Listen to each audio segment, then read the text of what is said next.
नजर। माँ, माँ। अरे क्या माँ माँ कर रहा है? बकरी का बच्चा है क्या? अरे माँ, मजाक छोड़ो। मुझे फाइनली वो मेन चौराहे वाली दुकान मिल गई है।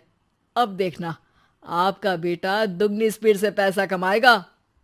ओफो, ये क्या? मेरी ऑनलाइन मेकअप क्लास चल रही है। इतनी जोर से क्यों बोल रहे हो आप दोनों?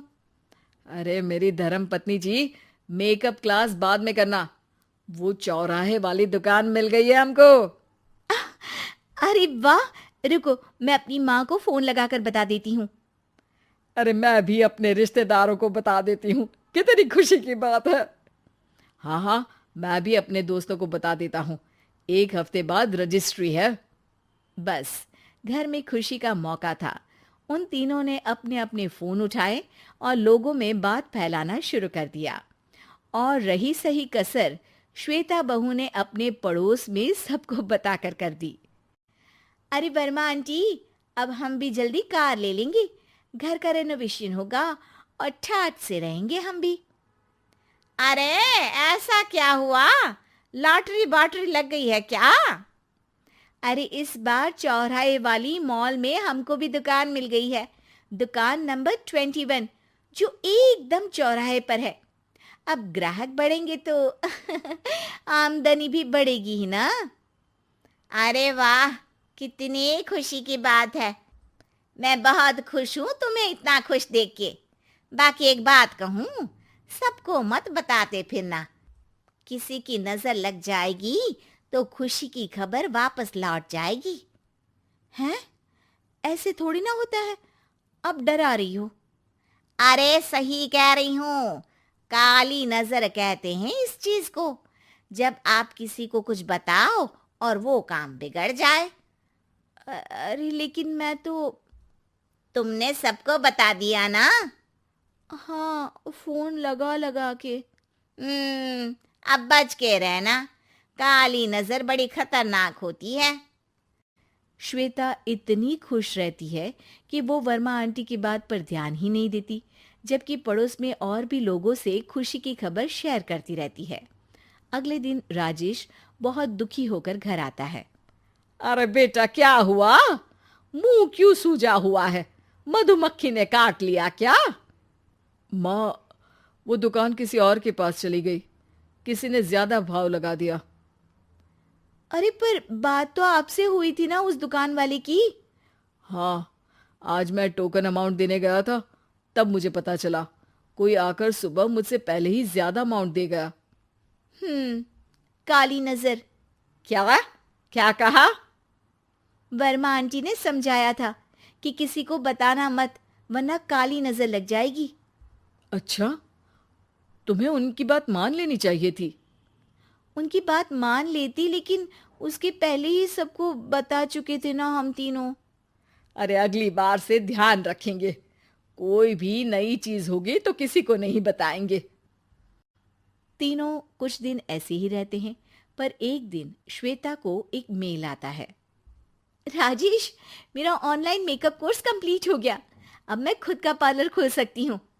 अरे वाह, अपने मोहल्ले में ही खोलते हैं। ये जो घर के सामने दुकान है ना, वहीं। हाँ, यहाँ सस्ती भी मिल जाएगी। अगले दिन श्वेता वर्मा आंटी के पास जाती है, मिठाई का डब्बा लेकर। अरे आओ आओ, कैसे आना हुआ? जोर से नहीं बोलूंगी।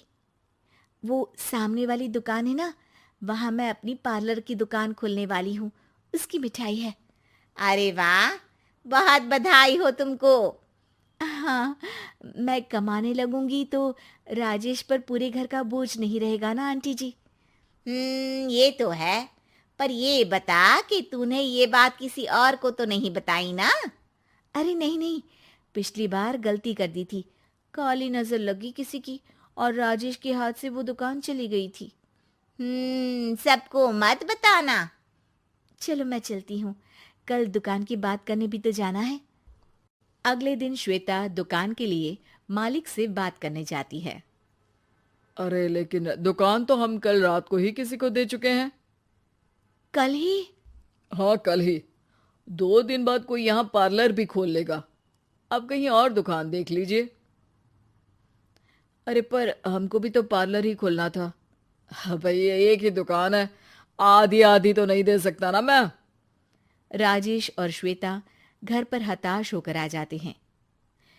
इस बार तो किसी को बताया भी नहीं था, अब किसकी काली नजर लग सकती है। सुनो, तुमने माँ को बताया था क्या? अरे कैसी बात कर रही हो, माँ की नजर थोड़ी ना लगेगी। पक्का तुमने किसी को नहीं बताया था ना? सिर्फ वर्मा आंटी को बताया था, उन्होंने ही मुझे किसी को नहीं बताने को कहा। अरे यार, तुम भी सही हो, मेरी माँ को नहीं बताने को कह रही हो, पर वर्मा आंटी को बताना तुम्हें जरूरी लगा। अरे वर्मा आंटी ने ही तो काली नजर के बारे में बताया था ना, वो हमेशा हमारा भला ही तो चाहती हैं। मेरी माँ भी हमारा भला ही चाहती है। अरे पर चिल्ला क्यों रहे हो? बात नहीं कर सकते क्या आराम से? नहीं आता वो आराम से बात करना, और करना भी नहीं चाहता हूं मैं। दुकान जाने का दुख गुस्से में बदल गया था और राजेश और श्वेता में बात बंद हो गई थी। 2 दिन बाद मोहल्ले में पार्लर का इनॉग्रेशन हुआ, जिसमें मोहल्ले के सभी लोगों को बुलाया गया, पर श्वेता, राजेश और माँ नहीं जाते। माँ, अंदर आ जाओ, क्या देख रही हो? अरे नया पार्लर देख रही हूं अपने आंगन से। देखो, माँ को दूसरे का सुख देखने में कितना मजा आ रहा है, मेरा दुख नहीं दिख रहा इन्हें। यहाँ मेरा पार्लर भी तो हो सकता था। अरे चुप रहो यार, हर बात में लड़ाई क्यों ढूंढ रही हो? राजेश और श्वेता फिर बहस करने लगते थे। तभी माँ ने दोनों को बाहर बुलाया। अरे जरा देखो तो, दुकान चलाने वाले का बोर्ड पर नाम क्या लिखा है? श्रुति वर्मा। गाड़ी निकाले बेटा, हमें कहीं जाना है। काली नजर का इलाज कराने? राजेश अपनी बाइक निकालता है। तीनों ट्रिपलिंग कर रहे हैं। माँ राजेश को उस मॉल वाली दुकान पर लेकर जाती है जहां राजेश अपनी दुकान खोलने वाला था। यही दुकान लेना चाहता था ना तू? हाँ, पर इनको भी दुखी करने लेकर आई हो क्या यहाँ पर दुकान दिखाकर? वहां काफी नहीं था?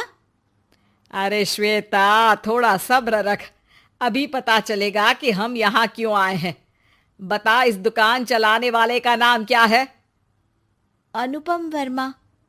कुछ समझ में आया?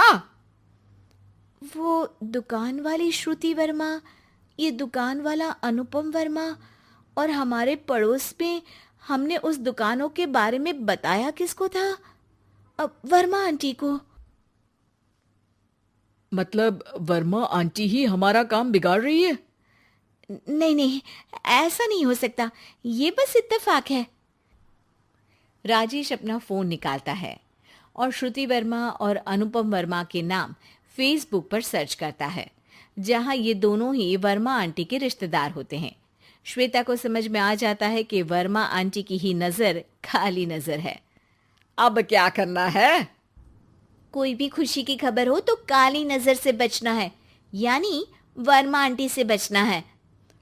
अरे पर मुझे ये समझ में नहीं आया कि वो हमारे साथ ऐसा क्यों करेंगी। अरे बेटा, एक सीख है, दूर के आदमी को आपकी तरक्की से कम परेशानी होगी, पड़ोसी को ज्यादा। दोनों माँ की बात में हामी भरते हैं और अगला काम चुपचाप करने की कसम खाते हैं, ताकि आगे से वर्मा आंटी कोई काम ना बिगाड़ सके।